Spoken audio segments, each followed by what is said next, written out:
and jump on here really quickly, and we're going to chat today. This is part of I've been trying to go live every week to talk to you guys about things around book and business. And today we're going to actually talk about, right now it says interview with author. I got to get better at fixing the titles of these things before I start streaming. But actually, what we're going to be talking about today is top 3 reasons that people don't write their book. And you're probably like, Daniela, why are you talking to me about this? Because I care about you and I genuinely want you to get your book written. This is part of, like I said, the call that God has placed on our lives to help people to get their story out there. And the bottom line is that a lot of people, and I always, whenever I do events, I always talk about the statistic that the majority of people who want to write a book, they say they want to write a book, but the majority of people don't do it. And there's a few reasons for that. And I want to talk to you about it because if it is something that's in your heart, something that you want to do, then I don't want these reasons to be the thing that holds you back from doing it. So I'm going to get this going in just a second. Just bear with me as I fix the titles here. Because they're probably like, this is not an interview with so-and-so.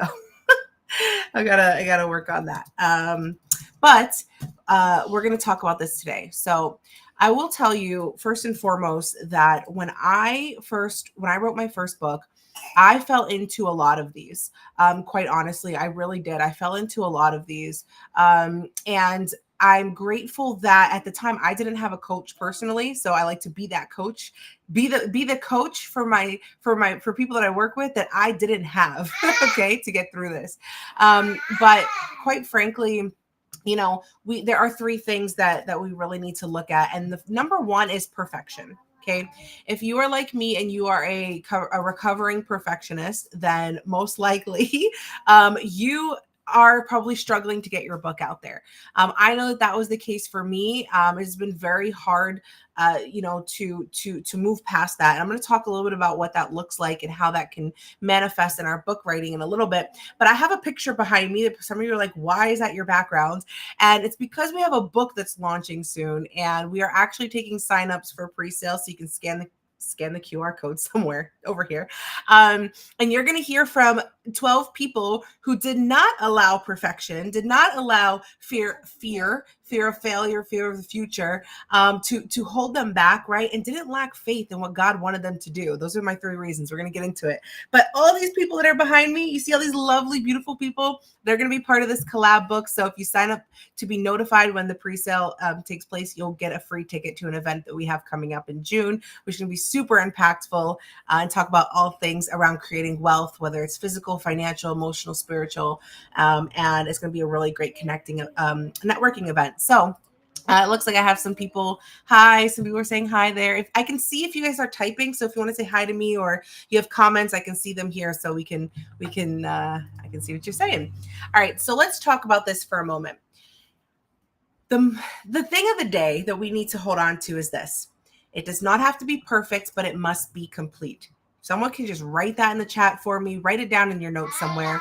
It does not have to be perfect, but it does have to be complete. Now, why do I say this? Perfection is the enemy of completion.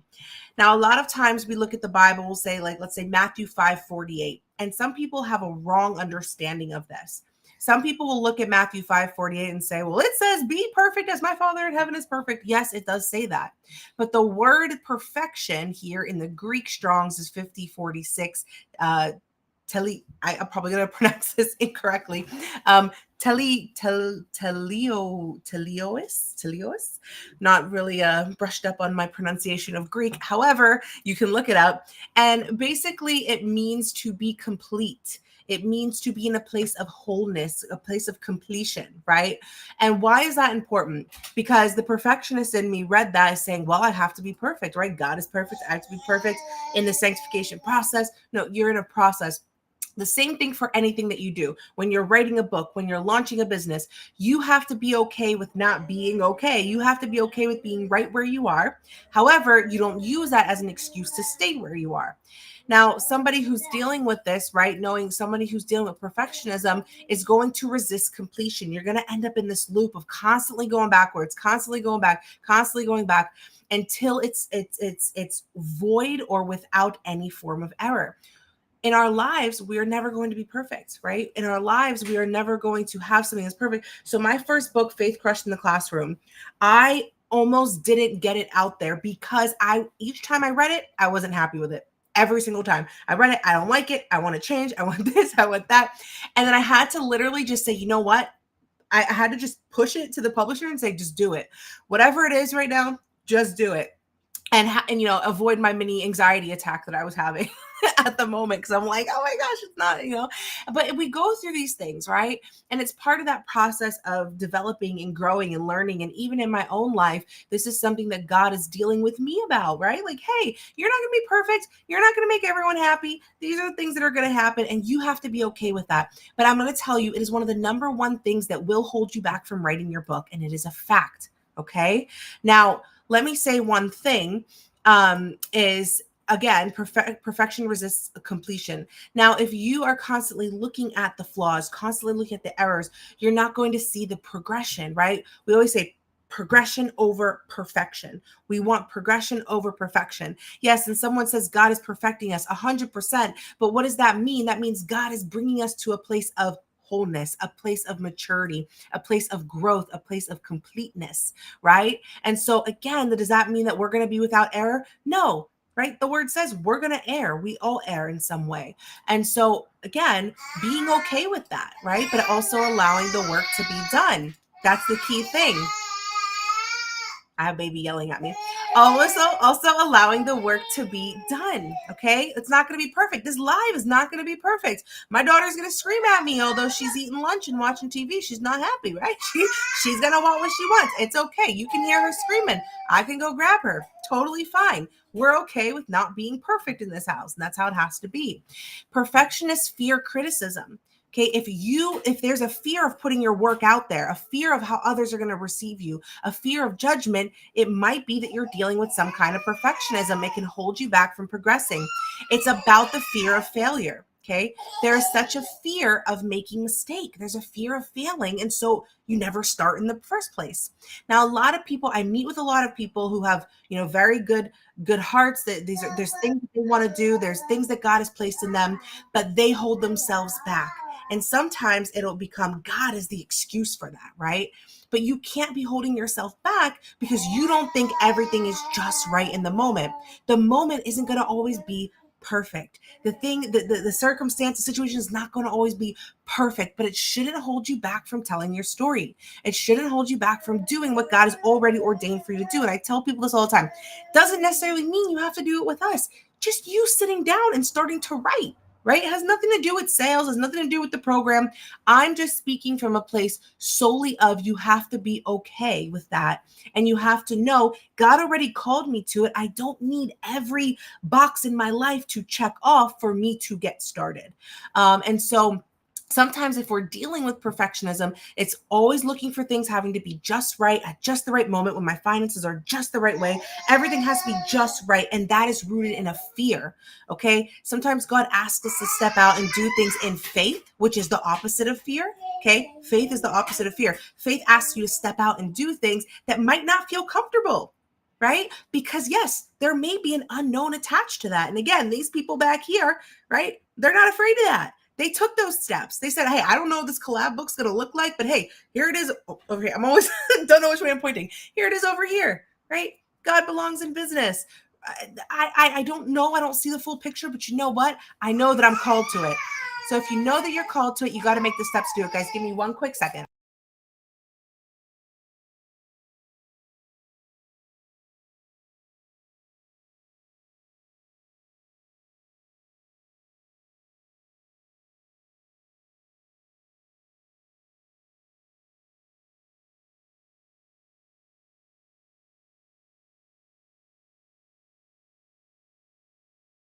Okay, guys, I'm here. I'm going to wrap up. I know these videos are only supposed to be about 10 to 15 minutes max, but anyway, so let's talk about this seriously.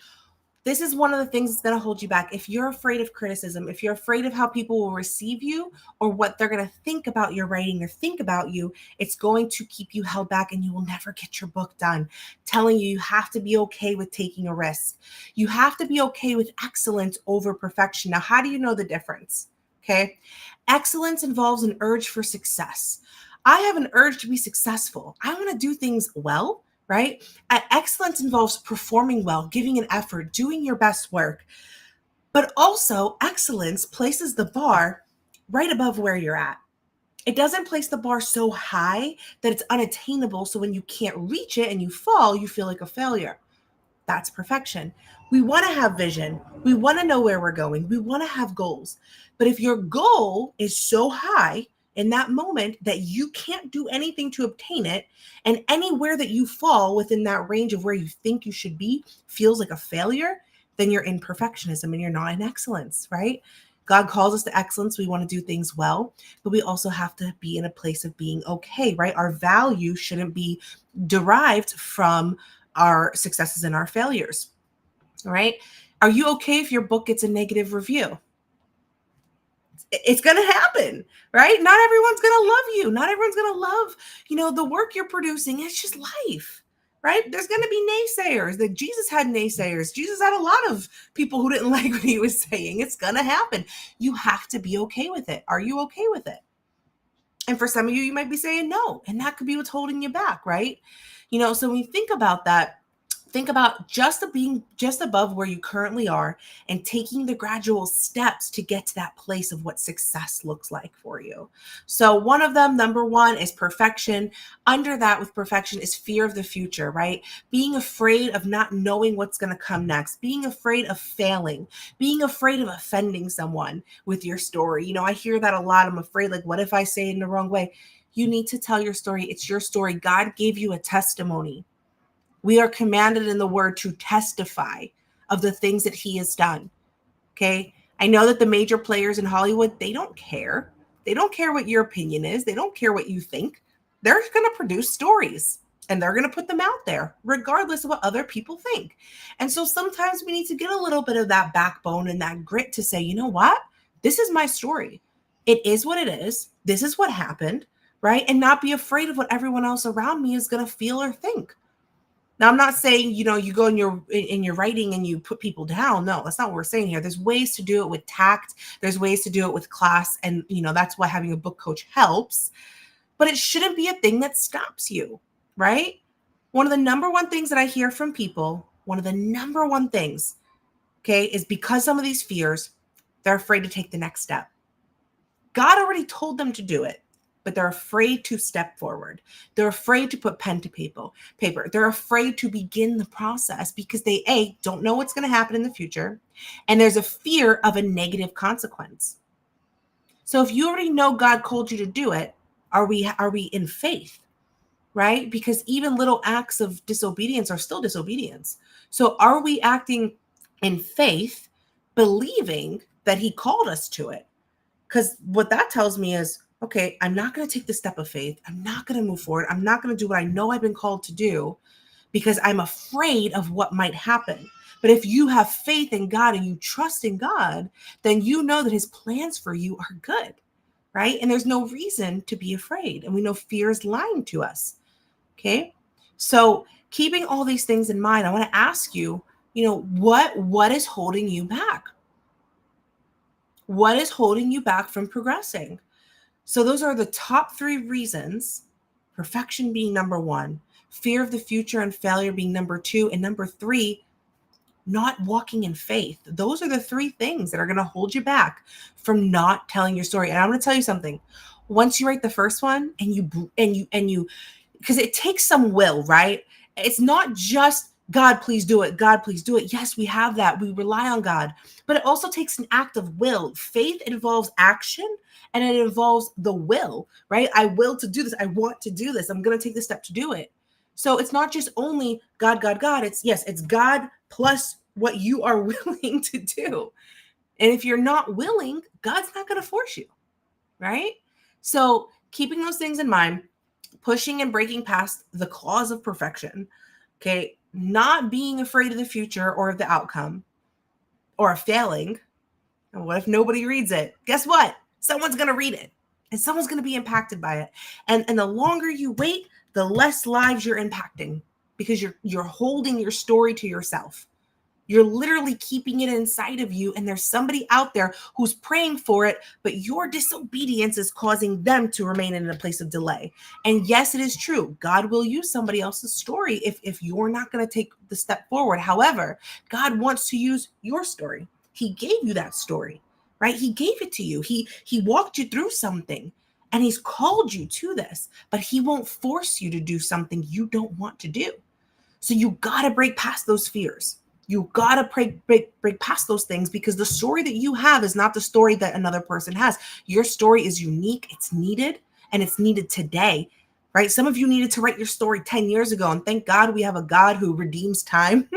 Okay. So nothing is ever lost, right? But we need to take the steps forward. We need to not be in fear, and we need to not be in perfection, especially some of you in the writing process right now. If you're currently in the writing process and you have not moved forward yet to publication, to editing, whatever it is, be okay with it not being perfect. Just be okay with it. There's probably more books inside, but you're going to get stuck. I know I've talked to people who've said, I've taken 10, 15, 20 years to write my first book, because they were never just okay. It had to be perfect.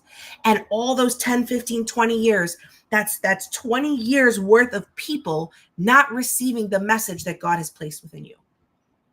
So do it today, even if you're afraid. Do it afraid. Do it today.